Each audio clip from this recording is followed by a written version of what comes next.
Bonjour à tous et bienvenue dans cette nouvelle vidéo de déballage de boîtes pour Horror Arkham, le JCE. On continue les cartes de la boîte Le Festin de Hemlock Vale et aujourd'hui on commence les cartes truands. Bon alors comme vous le constatez, j'ai un certain nombre de jours de retard parce que j'étais pris et donc je vais essayer de rattraper le retard. Voilà. Pour revenir au planning initial. Bref. Première carte, Bianca Dicats. Alors, comme il n'y a pas l'image sur ArkhamDB, j'utilise comment ça s'appelle le CG Builder, mais sur le CG Builder, comme vous le voyez, les pages des images ne marchent pas aujourd'hui, je sais pas pourquoi. Donc il faut faire avec les miniatures. Ouais, c'est à peu près lisible. Donc Bianca Dicats, un soutien de niveau 0 qui coûte 2, qui occupe l'emplacement d'allié, 2 points de vie, 1 point de santé mentale, trait allié criminel mondain, limite de 1 par deck, utilisation 10 ressources, action incliner Bianca Dicats, discussion, déplacer X ressources de Bianca vers votre réserve de ressources, X ne peut pas être supérieur à 5, effectuez un test d'agilité de difficulté X. En cas d'échec, rappelez-vous que vous devez X ressources à Bianca. Ensuite, cherchez l'ennemi Bianca parmi vos cartes liées et générez-la dans votre lieu. Retirez cette carte de la partie. Donc on va voir tout de suite la carte liée. C'est donc un ennemi.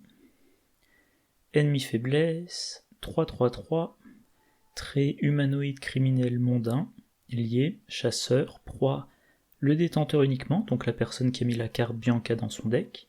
Action, si vous devez X ressources à Bianca, dépensez X ressources discussion, ajoutez Bianca à la pile de victoire. Forcez quand Bianca quitte le jeu, sauf par la capacité ci-dessus, mélangez-la dans votre deck, victoire 0, et elle inflige 2 dégâts. Voilà. Alors, par où commencer? Bon, je vais afficher ça, voilà. Donc on a une alliée. Ah oui, je vais rajouter un petit truc, parce que je crois que je l'avais pas mentionné, bizarrement. Donc c'est une alliée, niveau 0, pas cher. Ok, on peut en mettre qu'un exemplaire dans son deck. Bon, ça, c'est... Bon, elle est unique, mais des alliés uniques qu'on peut mettre en double dans son deck, c'est le cas de la majorité. Là encore une fois, je pense que c'est tout simplement, comme elle a une carte liée, Bianca plus la carte liée, ça fait 2 cartes. Donc le slot entre guillemets de collection occupé par Bianca, c'est 2 cartes. Mais seulement une carte joueur. Bref, donc on a un allié qui a un mécanisme de gain de ressources. De ce point de vue-là, ça rappelle Grégory Gris, niveau 0, coûte 3, 1, 2, niveau résistance. Il a, lui, 9 ressources, et lui, c'est schématiquement, quand on va faire un test, quand on initie un test, on mise jusqu'à 3 ressources qu'il y a sur lui, et si on réussit d'au moins autant, on récupère ses ressources. Donc Grégory Gris, on le joue pour 3. À chaque test, on va dire, par exemple, on va dire je suis à 4 au-dessus de la difficulté, je joue en standard, je m'attends à piocher un -2, 4 au-dessus, je vais piocher un -2, donc je vais finir à 2 au-dessus, donc je mise de ressources, et si effectivement j'ai pas pire que le -2, je gagne ces 2 ressources. Mais si j'ai -3, -4, échec automatique, eh bien je ne récupère pas les ressources. Et moi, à la louche, je considère que Grégory Gris, il me permet de récupérer 6 ressources, donc il me permet de faire un bénéfice de 3. La Bianca, elle demande d'effectuer une action qui est une action de discussion, et là aussi il y a ce côté de pari. On dit je prends les ressources, point important, on commence par déplacer les ressources, donc on sait qu'on les a. On le fait au maximum par 5, Grégory Gris c'était maximum 3, donc il fallait au moins 3 tests pour le vider de ses ressources. Là, Bianca, si vous êtes joueur, à 2 reprises, sur 2 rounds différents vu qu'il faut l'incliner, mais potentiellement en 2 fois, vous récupérez ces 10 ressources. Et l'aspect pari, c'est que après avoir pris les ressources, on fait un test qui a la même difficulté. Si le test est réussi, il se passe rien de Pardon. Il ne se passe rien de particulier. Si le test est échoué, on retient qu'on doit ce même nombre de ressources à Bianca, on retire l'allié de la partie, donc on peut plus l'avoir de la partie, pas de demander de l'aide pour le renvoyer dans sa main pour le rejouer. Ça j'y reviendrai après. Et on se prend l'ennemi. L'ennemi, il est 3-3-3, il inflige quand même 2 dégâts, donc c'est pas rien. Et on a la possibilité pour une action de simplement rendre les ressources qu'on vient de prendre, les X ressources qu'on doit à Bianca, pour le mettre dans un pile de victoire et ne plus s'en préoccuper. Par contre, si on dit, je sais pas moi, j'ai un deck de combattants et j'ai une carte pour faire 3 dégâts en une action, du style un attaque par derrière, et ben oui, ok, on peut vaincre Bianca, mais dans ce cas-là, elle est remélangée dans le deck. Et donc, on va devoir la subir. Et du coup, on est très fortement incité à utiliser l'effet de discussion, et donc à perdre les ressources qu'on vient de prendre. Voilà. Et dans ce cas-là, pour une action, on a récupéré des ressources, puis pour une action, on rend ces ressources pour se débarrasser de l'ennemi, donc on a gâché 2 actions. Voilà. Alors, c'est un test de discussion, donc bien évidemment, tenue élégante pour diminuer la difficulté du test. C'est-à-dire que si on n'est pas joueur, ce que moi je faisais chaque fois que je la jouais, pour X, je choisissais 2. Donc c'était un test d'agilité de difficulté 2, et je disais, j'ai ma tenue élégante en jeu, la difficulté est baissée à 0, il n'y a que l'échec automatique qui me fait rater. Et évidemment, sur le cours de plusieurs campagnes, ça finit par arriver. Voilà. Si on est plus joueur, on dit, j'ai le droit d'en récupérer 5 d'un coup, test de difficulté théorique de 5, grâce à tenue élégante, on baisse la difficulté à 3, et on parie sur le fait qu'on réussira ce test de difficulté 3. Donc si on choisit la sécurité, ça veut dire que pour une action, on récupère 2 ressources. La planque, c'est pour une action et une carte, on gagne 3 ressources. Donc si on a une vision purement mathématique, coût, une action, une carte, donc coût de 2 pour un gain de 3. Bianca, il y a le coût pour la jouer elle, mais une fois qu'elle est sur table, coût de une action pour 2 ressources, on va dire c'est kiff-kiff. À côté de ça, si on veut avoir 10 ressources, on a la carte Emprunt peu scrupuleux, niveau 3, accessible aux truands et aux survivants. Également une limite de 1. On la joue, on gagne 10 ressources. Par contre, il faut qu'à la fin de la partie, on termine avec 10 ressources, sinon la carte est bannie, et si on veut la remettre dans son deck, c'est 3 XP. Alors je mentionnais demander un service, oui effectivement, on peut jouer Bianca, et une fois qu'on a récupéré toutes ses ressources, on la renvoie dans sa main, on tuteur un allié, et ensuite on rejouera Bianca pour essayer de nouveau de gagner ses 10 ressources, et donc 10-2, faire un bénéfice de 8, et au passage encaisser avec elle le premier dégât qu'on se prend. Une carte truand qui permet de gagner des ressources, donc au maximum 10 ressources, soit un bénéfice de 8, on pense tout de suite à Relation Influente, là la version de niveau 3. Quand vous inclinez relation influente, vous avez +1 à la valeur de compétence du test par groupe de 4 ressources qu'on possède. Et pour 2 ressources, on redresse relation influente. Un bénéfice de 8 ressources avec Bianca, ça veut dire que le bonus est augmenté de +2. Ou alors ça veut dire que pendant 8 rounds, on pourra dépenser les 2 ressources pour redresser relation influente et l'utiliser une deuxième fois pendant le round. Bianca demande une action de discussion.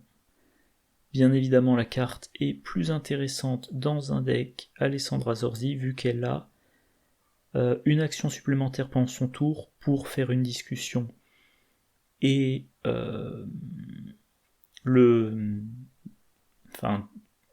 c'est pas un problème, mais le petit défaut de ce gain d'action très spécifique, c'est que à peu près toutes les actions de discussion nécessitent un ennemi. Si vous n'avez pas d'ennemi, vous n'avez pas la possibilité de discuter. Et bien là, Bianca, vous l'avez en jeu, elle vous fournit cette opportunité de discuter. Voilà, donc elle vous permet d'exploiter plus l'action bonus d'Alessandra. Voilà, ce que je mentionnais tout à l'heure, si vous vous retrouvez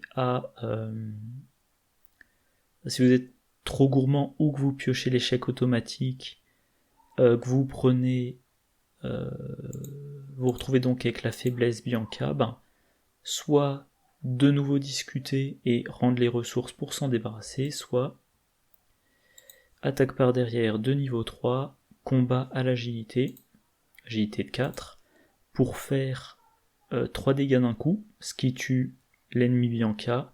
Si vous réussissez 2 ou plus, hop, la carte remonte dans votre main. Et vous pourrez plus tard la réutiliser par exemple contre la faiblesse d'Alessandra.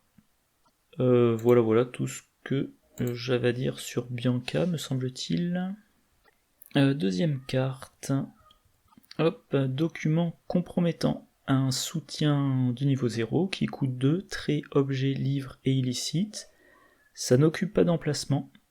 Il y a une remarque quelque part, c'est je crois, deuxième livre. Le deuxième soutien qui a le trait livre qui n'occupe pas un emplacement de main. Voilà. Action, choisissez un ennemi non élite dans votre lieu. Discussion, effectuez un test de volonté de difficulté X, X étant la valeur de vie imprimée de cet ennemi. En cas de réussite, cet ennemi se désengage de chaque investigateur et gagne 10 temps jusqu'à la fin du round. Donc, test de discussion, tenue élégante pour en diminuer la difficulté bien sûr, c'est-à-dire que si la valeur de vie imprimée de l'ennemi est de 2 ou moins, avec tenue élégante, là le test vous dit simplement ne piochez pas l'échec automatique. Voilà. Si vous faites le test, l'ennemi se désengage de chaque investigateur, il devient distant jusqu'à la fin du round, donc il n'engage pas, donc il ne fait pas d'attaque d'opportunité, donc jusqu'à la fin du round, on ne s'en soucie pas. On ne s'en soucie pas pendant la phase d'investigation, on va pas se faire attaquer pendant la phase des ennemis. Fin du round, il n'est plus distant, il réengage quelqu'un. On peut choisir qui, s'il n'a pas de proie spécifique. Et puis le round suivant, on verra comment on le gérera. Alors, quelqu'un qui commence par dire bon, ça a l'air d'être vraiment pourri. C'est vrai qu'un ennemi, soit on veut le vaincre, soit éventuellement on veut lui échapper, ou on peut éventuellement simplement, le blesser et se dire je l'achèverai le tour prochain. Là, c'est non, on s'en soucie pas jusqu'à la fin du round, mais ensuite, ça redevient une préoccupation. On peut comparer ça à furtivité qui permettait d'échapper à un ennemi en diminuant son évasion de 2. Et furtivité, ça faisait que cet ennemi, on s'en désengageait, on le laissait redresser et il ne pouvait pas nous engager, mais il pouvait engager quelqu'un d'autre. La version de niveau 3 permettait de le faire en action rapide. Voilà, mais il y avait ce problème de j'ai pas vraiment géré l'ennemi. Bon, encore une fois, les gamins très bruyants dehors. En chercheur, on a énigme existentielle, qui est aussi un effet de discussion, qui permet de donner distant à un ennemi dans son lieu, mais pour réussir, il faut faire un test de volonté ou d'intelligence dont la difficulté est 8, moins 1 par autre carte dans la main. Voilà, si on réussit, ah oui, important, on lui échappe automatiquement, et on lui attache la carte qui le rend distant. Donc là, c'est la carte me fournit l'évasion, en faisant un test qui, si je me place dans les bonnes conditions, n'est pas trop dur. Donc je lui ai échappé, il est incliné, il s'est pas désengagé seulement... Enfin, c'est pas qu'il est redressé mais non engagé, c'est qu'il est vraiment échappé, donc incliné. Ça permet d'avoir tous les effets du style choisissez un ennemi incliné dans votre lieu. Et il est distant, il reste distant, c'est pas l'affaire d'un round. Chez les survivants, on a cachette, un événement rapide qui coûte 1, qu'on attache à un lieu, et les ennemis non élites dans le lieu gagnent distant. Mais la cachette va être défaussée à la fin de la phase d'ennemi si un ennemi redressé dans le lieu. Donc on le met dans un lieu dans lequel a priori il y a des ennemis non élites, ça leur donne distant, et comme ils sont distants, ils n'engagent pas les investigateurs, comme ils n'engagent pas, ils n'attaquent pas, et donc ils sont redressés à la fin de la phase des ennemis, et donc a priori on défausse cachette. L'avantage de cachette, c'est que, alors faut que je vois, voilà, l'avantage c'est que vous êtes dans le lieu A, vous voulez aller dans le lieu C, entre les deux, il y a le lieu B dans lequel il y a des ennemis. Alors que vous êtes dans le lieu A, vous dites je joue cachette dans le lieu B. Les ennemis dans ce lieu sont distants. Je traverse le lieu, j'arrive jusqu'au lieu C. Phase des ennemis. Alors, il faut pas que les ennemis soient chasseurs, parce que sinon ils viennent dans votre lieu. Et quand ils changent de lieu, ils ne sont plus distants. Mais si les ennemis sont non chasseurs, phase des ennemis, ils font rien.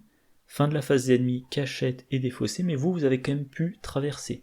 Donc cachette, ça se défausse, ça gère pas les ennemis chasseurs, mais ça gère plusieurs ennemis d'un coup. Voilà. Alors, document compromettant, on peut noter que ça peut présenter un léger, j'insiste bien sur le léger intérêt dans un deck Zoé Samaras, parce que Zoé, déjà chaque fois qu'elle devient engagée avec un ennemi, elle a une ressource, mais en plus si elle a pu poser sa croix, elle va pouvoir dépenser cette ressource pour faire un dégât automatique à l'ennemi. Donc, que je trouve un bon exemple, mettons que Zoé pioche l'ennemi. Est-ce que ça marche? Ouais. Phase du mythe, Zoé pioche l'ennemi, donc il devient engagé avec elle, elle gagne la ressource, elle utilise la croix, elle fait un dégât à l'ennemi. Pendant sa phase, première action, elle va faire le test de discussion. Elle a 4. Elle a 4 de volonté, ouais, c'est bien ça. Avec tenue élégante, elle va baisser la difficulté du test. Donc, elle rend l'ennemi distant, il est désengagé. Phase d'entretien, la croix se redresse. Fin du round, l'ennemi n'est plus distant, automatiquement il réengage un investigateur. On choisit Zoé, elle gagne la ressource, elle utilise la croix, deuxième dégât à l'ennemi. Bon, alors ça a quand même dépensé une action de document compromettant, alors que cette action aurait pu être utilisée pour infliger 2 dégâts à l'ennemi, mais potentiellement on y trouve un autre intérêt. Dans un deck Finn Edwards, alors ça peut être intéressant pour le combat parce que l'arme de Finn, vous gagnez plus 2 en force pour cette attaque. Si l'ennemi attaqué n'est pas engagé avec vous, vous infligez plus 1 dégât pour cette attaque. Pour que l'arme de Finn fasse les dégâts 2 par 2, il faut attaquer des ennemis avec lesquels on n'est pas engagé. Document compromettant, ça fait que l'ennemi se désengage de tout le monde. Mais bon, à côté de ça, Finn, il a une action gratuite d'évasion. Donc on s'attend à... Quand on a affaire à un ennemi, l'idée c'est plutôt j'utilise mon action gratuite pour faire une tentative d'évasion, c'est réussi, l'ennemi est incliné et non engagé avec moi, donc je fais une action de combat. Voilà. Et quelqu'un mentionnait, la carte peut être intéressante aussi dans un deck Daisy Walker, mais version parallèle. Ses règles de construction disent qu'elle a accès à tous les livres. Voilà. Elle a 1 de volonté seulement, mais plus 1 de volonté et plus 1 de santé mentale pour chaque soutien livre qu'elle contrôle. Donc là, on a affaire à un livre qui n'occupe pas d'emplacement de main et qui, comme tous les autres livres, va contribuer à booster sa valeur de volonté. Et avec son 2 en force et son 2 en agilité, rendre un ennemi distant jusqu'à la fin du round, ça peut être suffisant pour elle. Phase du mythe, elle pioche un ennemi, première action de son tour. Elle a plus l'action gratuite pour utiliser les livres, mais première action de son tour, elle utilise document compromettant. L'ennemi est distant, elle peut enquêter sans se prendre d'attaque d'opportunité, et là, soit elle enquête avec sa deuxième action pour prendre tous les indices du lieu, troisième action elle sort, soit deuxième action elle enquête, troisième action elle enquête, et ensuite, action rapide, elle utilise éclaireur, elle sort du lieu, et quand à la fin du round, l'ennemi se redresse, alors à condition qu'il soit pas chasseur, il est dans le lieu dans lequel elle n'est plus. Voilà. Du coup, bilan rapide pour ne pas dépasser 30 minutes. Bianca, dans mon style de jeu spécifiquement, parce que d'autres personnes peut-être ont un avis plus positif, mais moi dans mon style de jeu c'est vraiment la carte pour Alessandra Zorzi. C'est la carte qui fait qu'on tire plus d'avantages de son action gratuite de discussion. Dans un autre deck, je vais plutôt privilégier Grégory Gris. Grégory Gris, on peut le mettre en double. Grégory Gris ne coûte pas d'action pour l'activer, c'est une simple réaction à chaque initiation de test de compétences, et Grégory Gris n'a pas d'effet secondaire du style tu pensais tranquillement pouvoir gagner quelques ressources en plus, c'est raté, t'as un ennemi de plus dans ton lieu qu'il faut gérer en au minimum une action. Voilà. Donc très bien dans un deck Alessandra Zorzi, surtout si on joue l'archétype truand friqué, mais sinon elle est inférieure à Grégory Gris. Document compromettant, c'est vrai que j'ai cité des combos, mais sans trop discuter de l'efficacité, mais je trouve ça faible. Un ennemi distant jusqu'à la fin du round, on va se le remanger. Donc soit on le rend distant et avant la fin de la phase d'investigateur, tout le monde est parti et l'ennemi est non chasseur, et dans ce cas-là, ça va, on l'a laissé derrière soi. Mais une évasion aurait été tout aussi efficace, voire plus efficace même contre un ennemi chasseur, parce que si vous échappez à un ennemi chasseur, il est incliné pendant la phase d'ennemi et il ne se déplace pas. Si vous rendez distant un ennemi chasseur, si pendant la phase des ennemis vous n'êtes plus dans son lieu, il vous suit, il résout chasseur, il arrive dans votre lieu, fin du round, il n'est plus distant, il vous réengage. Donc vouloir rendre un ennemi distant juste pour un round, c'est extrêmement situationnel, c'est un truc, je sais pas, par exemple pour Trish, elle veut rendre l'ennemi distant, trouve un indice, dire grâce à la présence de cet ennemi, j'ai un indice bonus, maintenant je change de lieu, l'ennemi me suit, mais il m'attaque pas vu qu'il est distant, fin du round, il me réengage, chouette, au prochain round, j'ai de nouveau un ennemi dans mon lieu pour l'indice bonus. Oui, mais de nouveau, un ennemi engagé qu'il faudra gérer, ça demandera probablement une action ou la capacité de triche, donc c'est laborieux.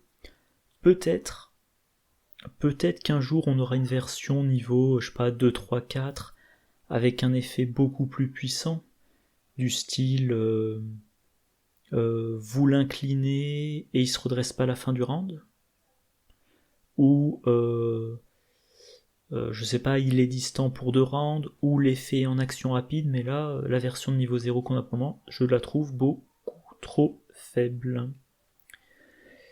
Et ben voilà, c'est tout pour cette première vidéo sur les cartes truands.